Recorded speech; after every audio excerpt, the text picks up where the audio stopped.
ஒரு முக்கியமான போரின் போது ஒரு ஜப்பான் ஜெனரல் தன் படை மிகவும் குறைவாக இருந்தாலும் தாக்க முடிவு செய்தார். அவர்கள் வெல்வார்கள் என்று அவர் நம்பிக்கை கொண்டிருந்தார்.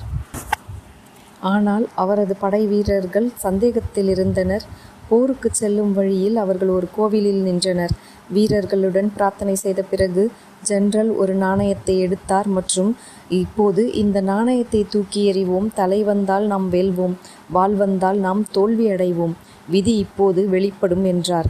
அவர் நாணயத்தை மேலே தூக்கி எறிந்தார். அது விழும்பொழுது அனைவரும் கவனமாக பார்த்தனர். அது தலை வந்தது. வீரர்கள் மிகுந்த மகிழ்ச்சி அடைந்து தன்னம்பிக்கையுடன் எதிரிகளை தாக்கினர் மற்றும் வெற்றி பெற்றனர். போருக்கு பிறகு ஒரு லெப்டினன்ட் ஜெனரலிடம் கூறினார், விதியை யாராலும் மாற்ற முடியாது. அப்படித்தான் என்று ஜெனரல் கூறினார்.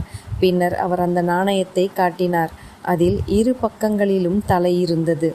அதாவது நாம் எதை நம்புகிறோமோ அதையே அடைவோம்.